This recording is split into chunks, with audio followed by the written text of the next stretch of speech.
You made it! Congratulations! All right, I hope we're going to have some fun in this in the next, I know I have a short amount of time, like not a lot of time, but a whole lot of fun to get. So thank you so much for choosing to be here with me this afternoon. And I guess in the spirit of practice, we'll just get started. Maybe I should say my name first. My name is Lisa. I'm the founder of Lala Wellness Yoga and Mindfulness programs. I'm from a city close to Toronto, Ontario, so came here from Canada for the weekend. And I have a really long and winding story as to how I became really passionate about what I'm here to share today. But I guess I'll give you the key points, the key points after our first practice. That feels good. So we're going to raise our hands up towards the sky, only as high as feels good. So if this doesn't feel good, don't do it. Bring your hands closer down to your body. And for the purposes of this exercise, I need you to pretend you're in kindergarten, okay? So we're going to look up towards our fingers and really watch them move. Get curious about them. Say, hello, fingers. Hello, fingers.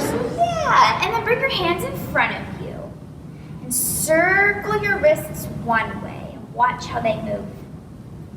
And then circle your wrists the other way and say, hello, wrists. Hello, wrists. Yeah, then put your hands on your head.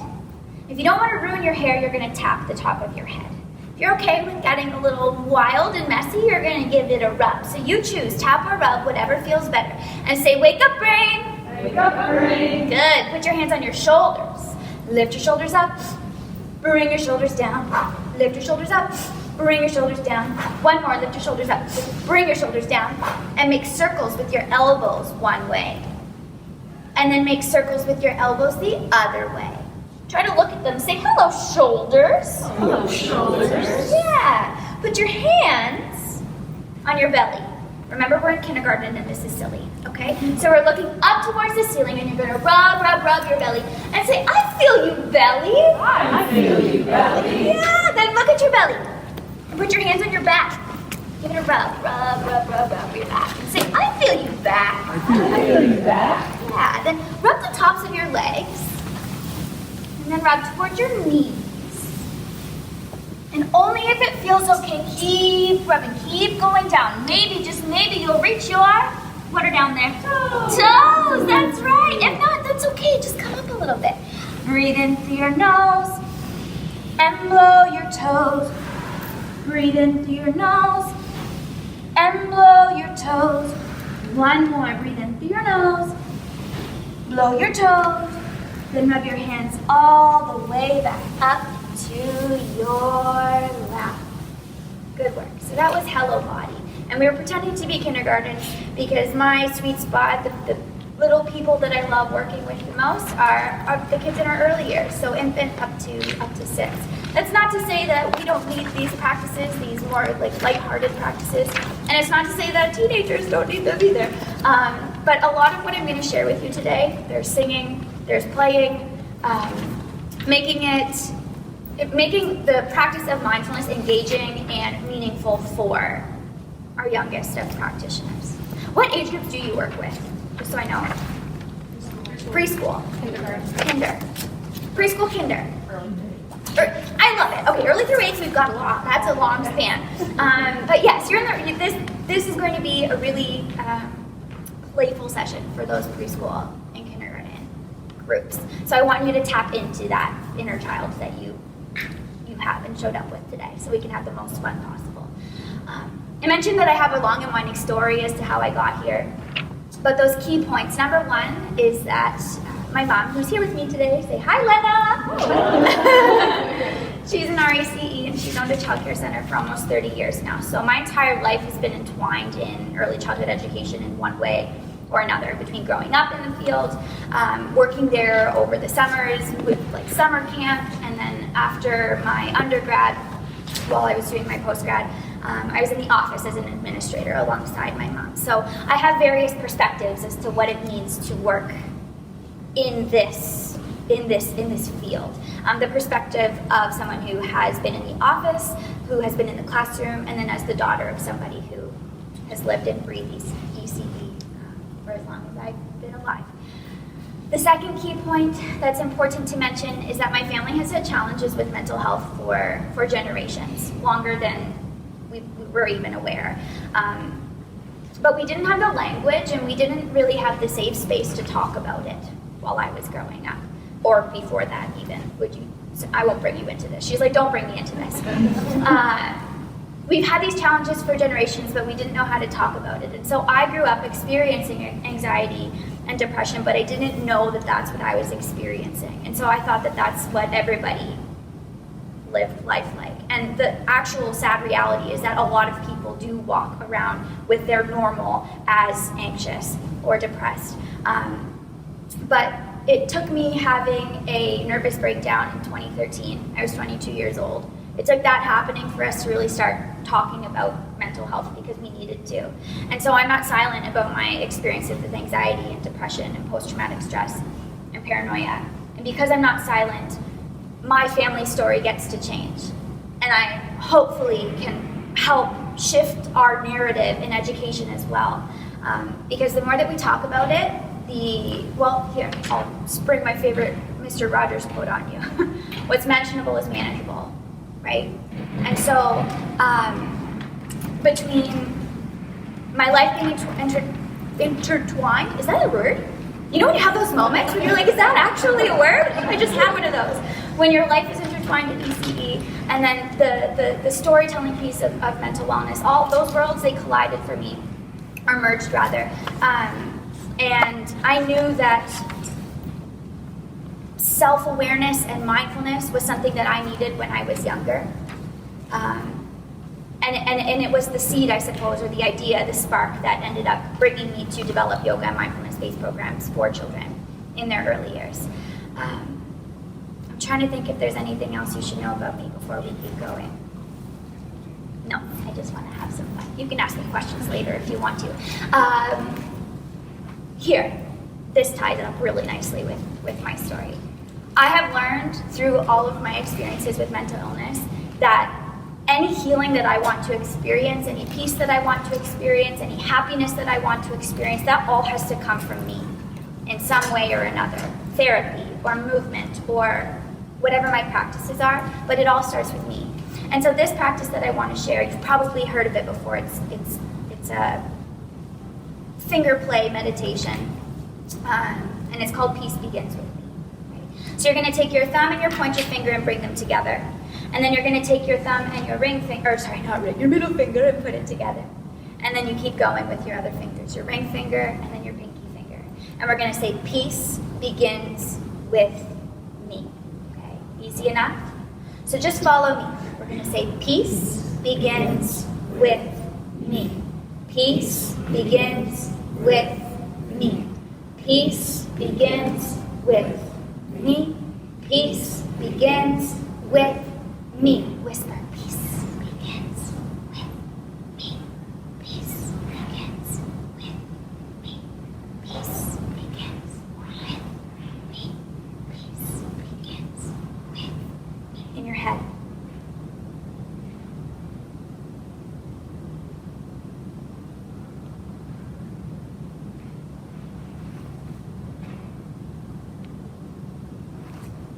Take a big breath in through your nose. Let it go. Bring your hands to your heart if you haven't found it already, and try to feel the natural rhythm of your heart. Can you feel it? And then take a big breath in through your nose and let it go. Good. So they're just a few short and simple mindful moments. And affirmations, peace begins with me. This is, I don't need to get into the necessity of finger play with younger children, right? So we're getting them to work on their fine motor skills as we're planting that seed, that affirmation of peace begins with me in their mind. And it's a moment for us to remind ourselves that peace begins with us. Our children, they're naturally mindful. We don't have to teach them how to be mindful. We don't need to teach them mindfulness practices. We need to embody mindfulness for them and model it. When you think about the definition of mindfulness from John Kabat-Zinn, I do believe it's on your handout. He says that mindfulness is paying attention in a particular way, on purpose, in the present moment, non-judgmentally. Right? I'm sure you've received many different definitions over the course of this weekend. That's the one I like to work with because it's really easy to see the opposite of that, right? If we are able to see the opposite, like when we are being reactive, when we are doing things without knowing why we're doing them, when we are stuck in the past or in the future, when we are passing judgment, that is when we are not being mindful. But when we notice that not mindful behavior, that's when we can draw ourselves back in, right? Kids, okay, sometimes during class, like they can be off in outer space, right? You're sitting in group time, and they're nowhere to be found. But as I mentioned, we don't need to teach them how to be mindful. My brain, sometimes my brain goes in too many directions, and I will do this to signify my brain is freaking out right now. And you are going to do this to say, it's okay, Lisa, so go ahead, show me. Thank you kindly. Good. So I'm going to do this, you're going to do this, and then we're going to pretend like it never happened. Okay? Good. Kids learn how to be reactive. They learn how to react to situations. I want to be up here. I mean, I'd love to. Something was going on with this. Something about cleaning the filter. I'm not super worried if it doesn't happen for us today. I can send the slides. Just picture them for now. You don't know what they look like, so you can't do that. Anyways, that's one of these. Yeah. All right. Where was I? Right. Children, they learn how to react to situations by how we react to situations, right? They, the thing that they have up on us, though, is that they're not quick to judge. That last piece from John Kabat-Zinn's definition of mindfulness. And so, oh, goodness me, it's happening again. Okay, I'm gonna take a breath. And then I'm going to refer to my notes. May I steal these back? Thank you. and then we can move on. That's it. The stress that our kids have, it's put on them by us. The time restraints, all of these things that we think that we need to teach them how to do better, we actually just need to do them better for ourselves. Does that make sense? I know it's not the popular opinion because we just want the song or the activity or the program or the curriculum that's going to fix everything, but it begins with us. So it begins with us knowing that, one. And two, we need to have this practice of acknowledgement that we are able to be present with our kids and they are able to be present with us. And so the next song that I want to share with you, I call it I See You, I Hear You. You'll see why in a minute. And there are some hand actions that go along with it. Okay, so just follow the hand actions if you'd like to. Maybe you'll have to put down pens and stuff like that. I do believe I gave you the lyrics. And this is being recorded. So you can see it after. If you don't remember the tune, no worries, okay? Just enjoy it. So show me your goggles.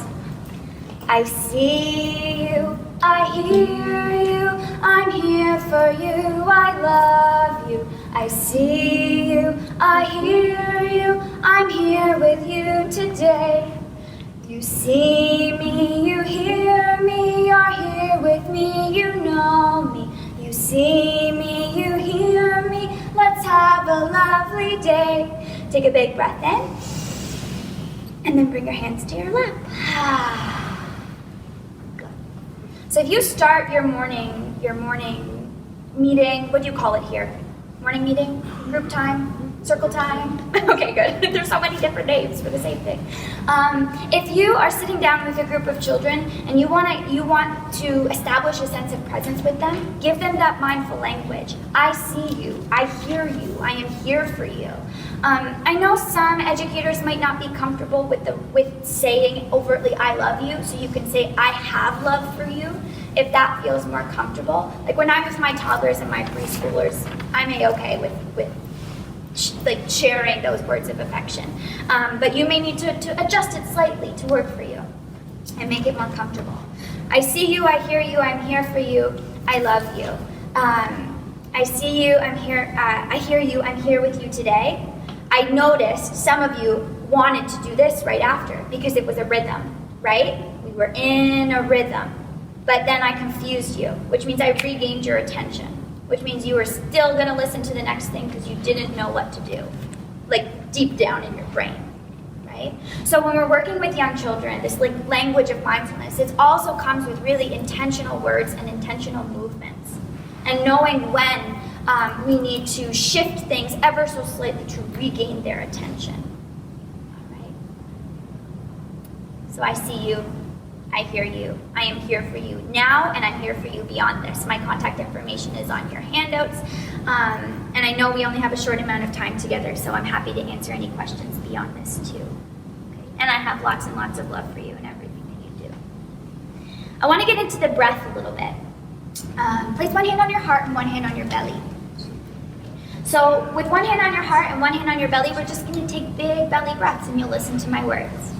Hands on your heart and hands on your belly. Breathe in deep and breathe out slow. Hands on your heart and hands on your belly. Breathe in deep and breathe out slow. With younger children, if I just said, put your hands on your heart, put your hands on your belly, and take a deep breath, that could be okay. But it's not going to engage them for very long. You don't have to have a nice voice to sing to them. And I just made that tune up sometime, and it stuck, right? So if you're guiding your children through breathing practices, give them a tune. Give them something to listen to for their ears to hold on to. You might have been to sessions today where they showed you the breathing ball. Anybody? Yes. That's a visual activation of their senses. But your voice, the melody of your voice, the way you use your voice, that's their auditory activation of their senses. A breathing ball is $20 on Amazon. Your voice, so long as you're not sick, doesn't cost anything, right? So you always have it with you. It doesn't need to be a specific tune. But I'm going on a tangent. So thank you very kindly for helping me get back out of it. Hands on your heart, hands on your belly, breathe in deep. Now breathe out slow. You might have also noticed that I started singing slower when I said, and breathe out slow. They're cues. They're these cues that can help them actually get into the practice. And remind me as the person sharing them to slow down. So the intentional use of words and tonality is really important in the language of mindfulness for young children. Any success over here? It's going to be done by the time it gets figured out, so it's all good. Julie, don't stress out about it. I'm not worried. All right. I know I'm moving a little bit quickly, but I want to leave you with as much as I can. So I want to get into the body. For our body-based practice, I would love to move a little bit.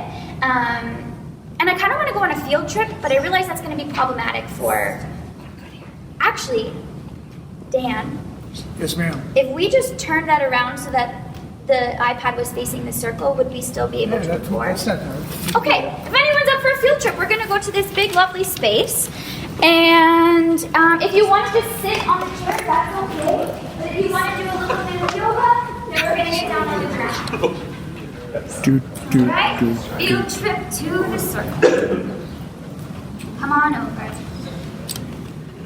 So one thing that I always really love to do with this age group is turn every learning opportunity, every conversation into a movement opportunity. So instead of talking about the life cycle of an apple tree, we can move through the life cycle of an apple tree. And so what do we need to do? What's the first thing that we need in order to get an apple tree? A seed. And it has to go somewhere, right? So let's stretch our legs out in front of us. And we're a little close together, so you might have to be mindful of your neighbor, because we're going to make our feet go wide. And we're going to take our shovels, and we're going to dig into the earth in front of us so that we have a nice little space for a seed to go in. So we're going to dig and throw. Dig and throw. Again, dig and throw. One more. Dig and throw. Good work. Now you can either choose to hold the seed in your hand and put it in the ground like this, or you can be the seat. And we'll get into child's pose to do that. So your knees are on the ground, and your forehead is coming down towards the floor. Now you all have adult bodies, so I'll give you some adult cues, but I wouldn't use these with my kids. Okay? So you choose what feels better for you. Your knees can be together or they can be slightly apart, all right? It does not matter where your hands are, wherever they're most comfortable. And we're gonna be tiny, tiny seats here for 10 seconds. Count with me. 1, 2, 3, 4, 5, 6, 7, 8, 9, 10. Good work. Then come on up, come on up, come on up. Sitting on my knees is comfortable for me, so I'll stay here. If it's not for you, you can adjust. We're gonna do the thing and then talk about the thing. I would not do this with the kids. I would just go boom, boom, boom. All right? So when we were digging, we're starting to awaken the imagination and understand that seeds don't just, like, they need a home, right? And so we're awakening the imagination when we dig and when we throw. It's also a nice stretch for the legs and coordination too. And then when we get into our child's pose, our head and our heart are coming closer towards the floor. The rule of thumb is anytime your head and your heart are coming closer to the floor, it's grounding for your body and it's grounding for your nervous system. So we want them to stay in that shape for, as long as we can, which typically for this age group looks like 10 seconds, right? And I'm not just gonna leave them there. I'm not gonna be like, okay, I'm gonna count in my head and it's gonna be quiet. That doesn't work, right? So you have to count with them. So now we're getting numeracy skills that are being linked to this movement opportunity. Now what's the next thing that a seed needs in order to grow? Water. So we'll do waterfall breath. You lift your hands up and then go shh. Again.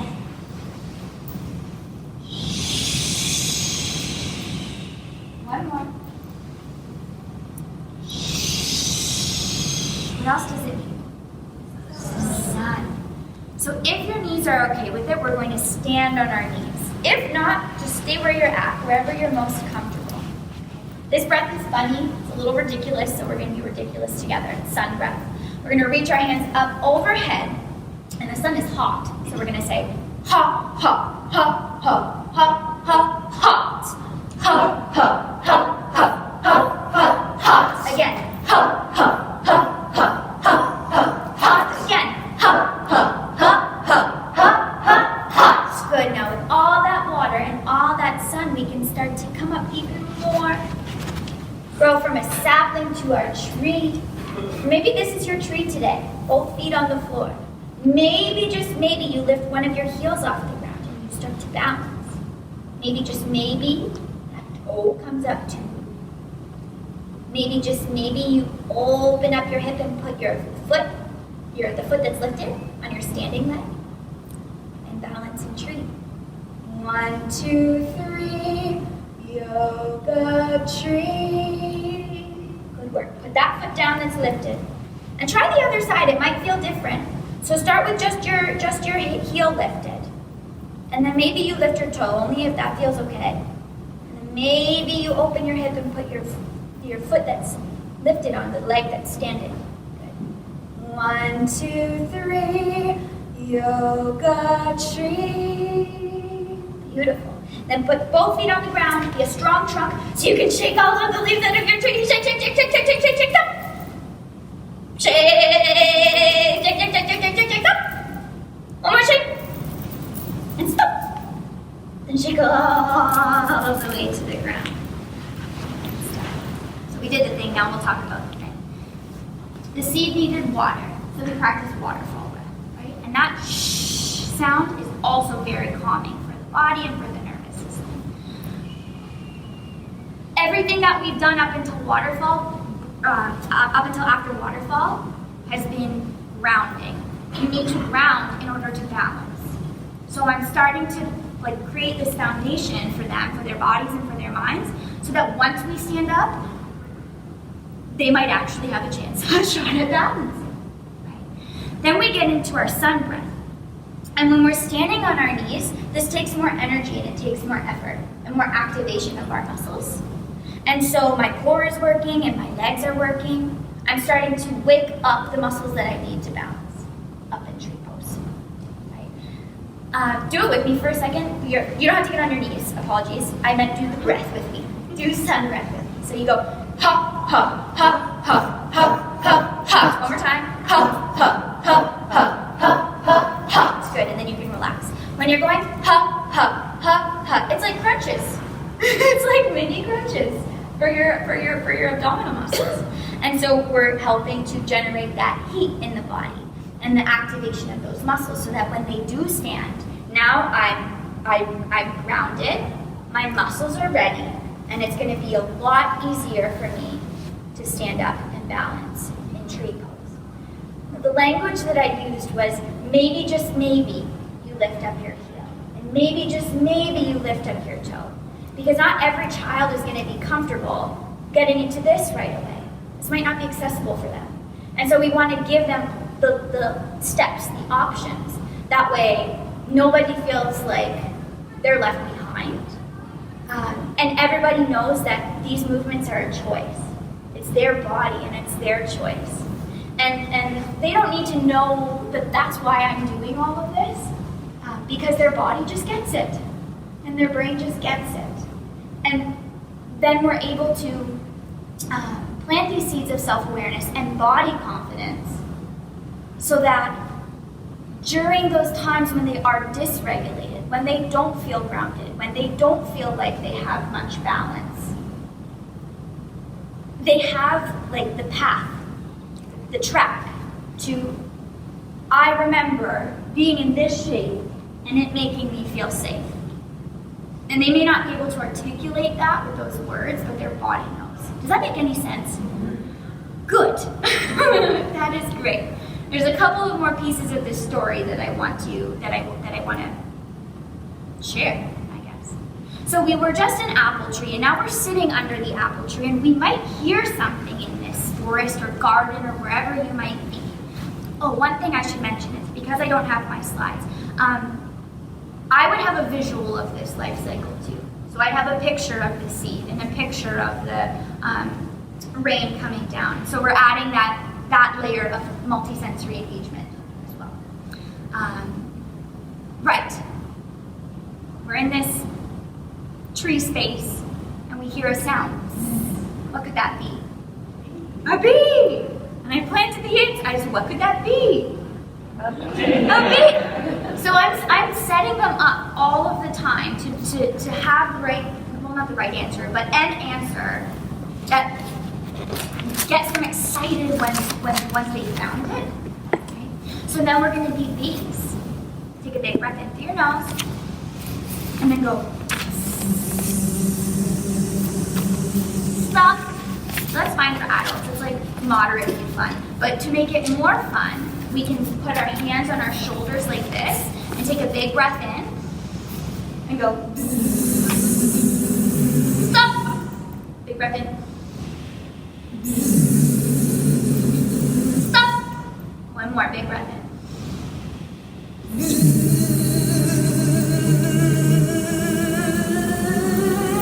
Stop. Good work. So more fun, right? Like level 1 fun, level 2 fun. So bee breath, bzz, that vibrational sound that's happening. I'm going to sound like a broken record. It's calming for the nervous system. All right? That bzz, it's like a massage for my brain anyways. Not everybody may feel the same way, but that's the typical sensation. When you put your hands on your shoulders and you start to add this movement to it, then your whole body is vibrating. And so your kids that have all that jittery energy, this is a very like structured and controlled way for them to get it out.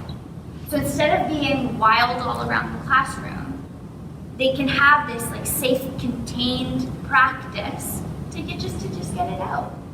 Right?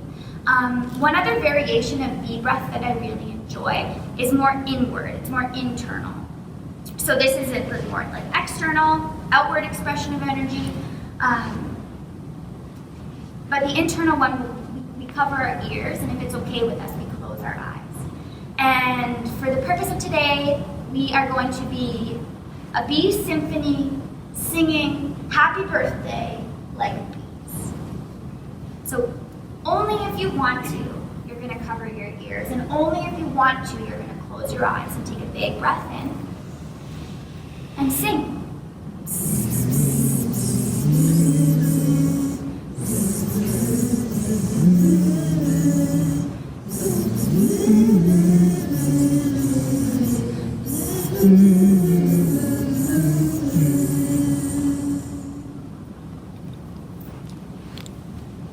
I don't know if you feel it, but that was a different energy. We're a lot calmer after that because it was more of an inward practice.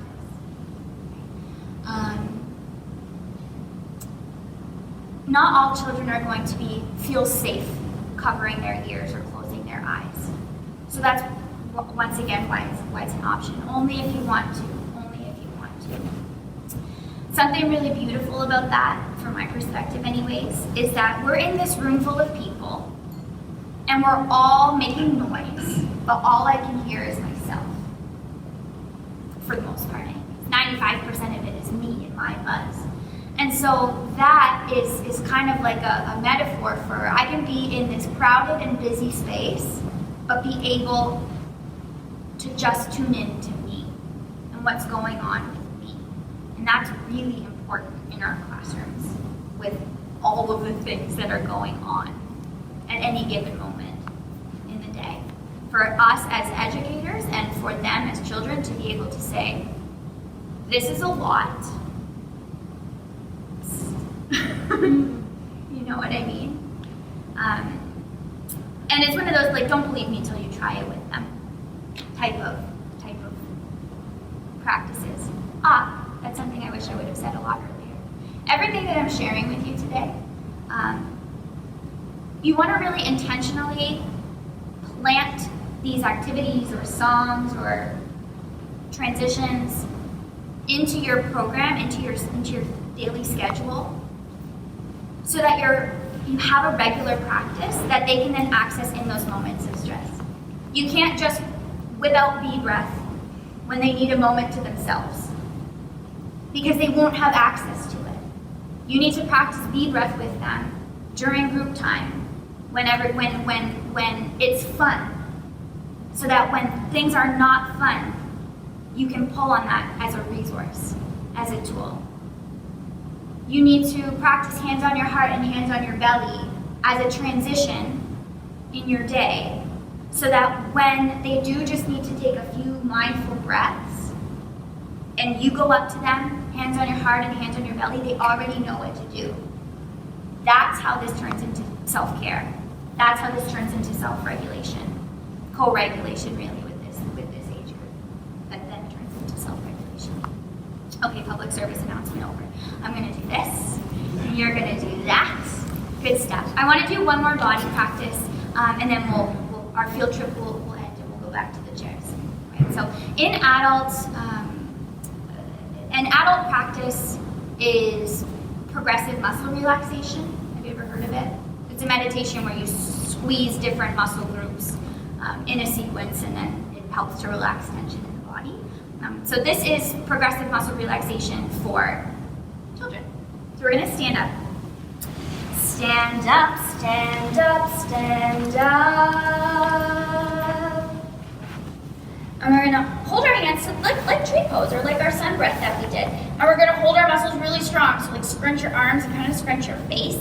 And squeeze your legs too. I want all of your muscles to be squished. In this moment I am standing. All my muscles keep me strong. Show me your strong muscles. Now look how my body's melting. Time to relax. There's no wrong way to fall to the ground. Just do it slowly. Won't take long. Put one hand on your heart and one hand on your belly. Hands on your heart and hands on your belly. Breathe in deep and breathe out slow. So we went from standing, we can like slowly transition to seated now, whichever way works best for you. We went from standing with all of our muscles really rigid, and then I didn't have to tell you, slowly, like, release your hand. You just kind of followed along, right? And you did it in whichever order your body, it made sense for your body. And we made our way to the ground. And we brought our head and our heart all the way down to the ground. So we went from this up, rigid, tense energy, and we relaxed down to the floor. I know you probably don't deal with nap time. No nap time. But there might be times where you recognize that your group just needs to chill, even if it's just for a few breaths. That transition from standing, and you don't have to go to lying down, you could go to seated. But that's enough to shift this tension to relaxation. And then they know the difference between the feeling of tension and relaxation. How many times have you told a child to relax? Do they know how? Do we know how? No! A lot of the time, no. So, all of the lyrics that I've used to these little songs are just what's actually happening. In this moment I am standing, all my muscles keep me strong. Now look how my body's melting, time to relax. Won't take long. So I'm pairing the word relax with this feeling of melting. And so when you tell a child later, it's time to relax, they might actually be able to access that feeling. Or you might actually be able to do that practice with them and get them there. Because you are making this abstract concept something that they can physically experience. Does that make sense? Okay, amazing. You're all wonderful. Field trip adjourned to the other side. Dan, we got flipped up thing that's recording us. Thank you kindly. I'm not confident. Thank you. I'm doing very well, sir. I have 5 minutes. That's not so bad. Oh, and here's my book.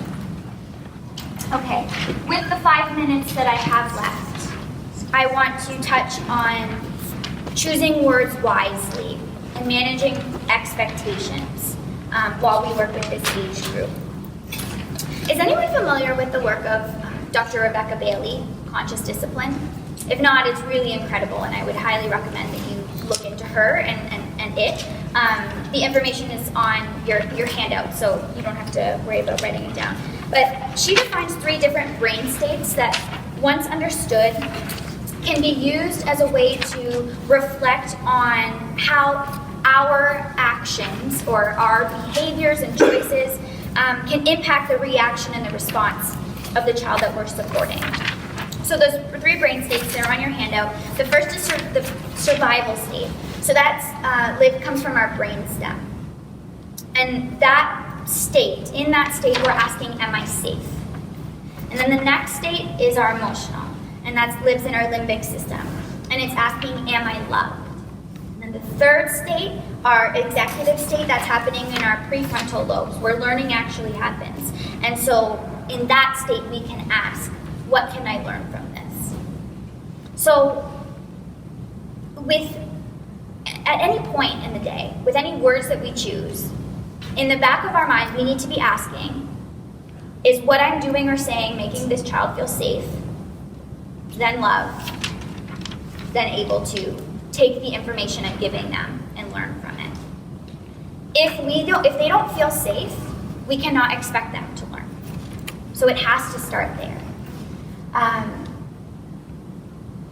I want to look at 2 different ways to say the same thing, and then have you just in your mind thinking about, did this make me safe? Does this make me feel loved? Can I actually learn from this? Okay. And it might be a little bit of a tricky example, but that's okay. We'll give it a whirl. How many times do you have to tell children to stop running? Never. Be loud about it. All the time. Maybe, maybe not. I don't know your classrooms. But when you say something like, stop running, do you feel safe? maybe not. Here's how I'll take you through my interpretation of it. Stop running. No, that doesn't really scream safety to me, because if I'm being told to stop, it means that I'm probably not safe. But if we move into that second space, that am I loved space, in that moment that child needs to run for whatever reason, and you're telling them to stop. So you're taking a need, you're taking away the thing that they need. And that is equated with that person does not understand me, aka that person does not love me. Right? And so why would they stop? Other than out of fear. If we said, oh, I wish I had so much more time with you. Okay, hold on. One of these. This is one of these. Okay. Can we do one more practice? We're gonna stand. We don't have to field trip. You're just gonna stand in front of your chairs. Okay? And put your hands on your hips. And we're gonna walk on the spot. We're walking to our circle. 1, 2, 3. I can't wait to see what we will see. We're walking to our circle. 1, 2, 3. Pause. Breathe deep. Good. Lift one knee and balance. And then bring it down. Lift your other knee, balance. Bring it down. We're marching to our circle. 1, 2, 3. I can't wait to see what we will see. We're marching to our circle. 1, 2, 3. Pause. Breathe deep. Good. Bounce. Bounce. We're bouncing to our circle. 1, 2, 3. I can't wait to see what we will see. We're bouncing to our circle. 1, 2, 3. Pause and chair pose. Breathe deep. Good. Stand. As fast as you can, go. We're running to our circle. 1, 2, 3. I can't wait to see what we will see. We're running to our circle. 1, 2, 3. Pause. Breathe deep. And then take a seat. For you and your chairs, for them, crisscross applesauce. So I wish I shared that with you before I shared the example. If you have that, I call that the traveler song. So if you have that traveler song as a practice, as a transition, then in those moments, when a child is running but you need them to be doing something different, you could say, pause, breathe deep, walk. Because what you're doing is you're training to stop, which is what you want them to do, right? Or they now know how to march, or they now know how to bounce. And so you can use walking, marching, or bouncing as an alternative to running across the classroom. Does that make sense? Once again, do not believe me until you try it. But it is really, really magical when I've got a group of kindergartners like screaming, and they're so excited because they get to run on the spot, but then they know, because they've already gotten into a rhythm with the song, that there's a time to pause. It's so cool. Go try it. Don't believe me. Don't believe a word I'm saying until you try it. All right? I realize I veered off a little bit there. Apologies. But what's meant to come out comes out. That's intentional cueing. Okay, so that's intentionally cueing your children, choosing those words wisely. The last thing that I want to share with you, and I know I'm probably going to go a couple minutes over time, so forgive me. And if you have to go, that's okay. The second piece is more socio-emotional.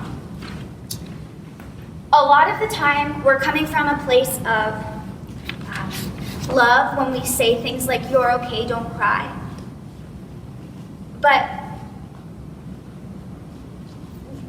they're not okay, and they need to cry. So when you say something like, you're okay, don't cry, what you're doing really is serving yourself in that moment, because you don't want them to be upset. You don't want that child that you love to be upset, right? You want them to be happy. So it's coming from this really great place, but what you're telling them is, don't actually feel your feelings and put your tears away. And after a lifetime of being told, you're okay, don't cry, like, have you ever, as an adult, like, have you been mad and told someone, I'm okay? Or, I'm fine. a 5. Like you're crying, but a 5. Or you're yelling, but it's okay. We confuse our children when we give them that language, and then they don't grow up to be emotionally aware and intelligent. So, you're okay, don't cry, that's not telling the brain that they're safe and they're loved. The language that you could use to shift, we want to validate the emotion, we want to relate to them, and then we just want to wait. So we validate by saying something like, I see that you're crying. I see that you might be upset. We relate. So this is going to be like case by case, but I cry when I'm upset. Or I know what it feels like. I know it's hard to give up a toy. I know it's hard when your friend doesn't want to play with you. I'm here for you whenever you're ready to talk about it. Here's a tissue. I validated the feeling. I gave it a name. I related to that child in the best way that I could in the moment. And then I gave them a tissue. And we're going to wait until they're ready to be done. And we don't always have all the time in the world to wait for them to be done. But we need to, as best as we can, give themselves and ourselves that safe space to just feel. That is when they feel safe. That is when they feel loved. And that is when they'll be able to access all of the fun tools that we already have on the day-to-day to feel better. Because at the end of the day, that's really all we want, is to feel good. When we feel good, when peace begins with us, when feeling good begins with us, we're able to pass that on to our children. Like I said, I wish I had 17 days with you. I can't believe our time is already up. But I want to wrap this up with the practice of loving kindness. I wasn't able to bring them because every time I bring these small wishing stones on the plane, they get flagged. The security people do not like my pebbles. But if I had them, I would give you all a small smooth stone, a small smooth pebble. And I call them wishing stones, and you'd hold them in your hand. So for the purpose of today, just pretend, please, and thank you. And you can either look at your pebble, or you can place it on your heart and feel it up against your heart. You choose, and repeat after me. I wish for you to be happy. I wish for you to be happy. I wish for you to be healthy. I wish for you to be healthy. I wish for you to be free. I wish for you to be free. And I wish for you to feel loved. And I wish for you to feel loved. I wish to be happy. I wish to be happy. I wish to be healthy. I wish to be healthy. I wish to be free. I wish to be free. And I wish to be loved.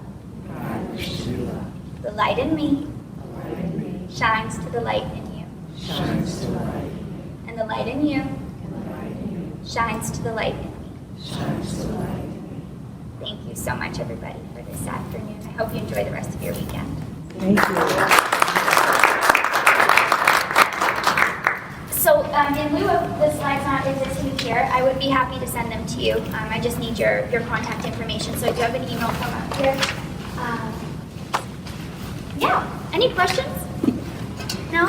Thank you for being a great group. Thank you for our field trip. You're welcome.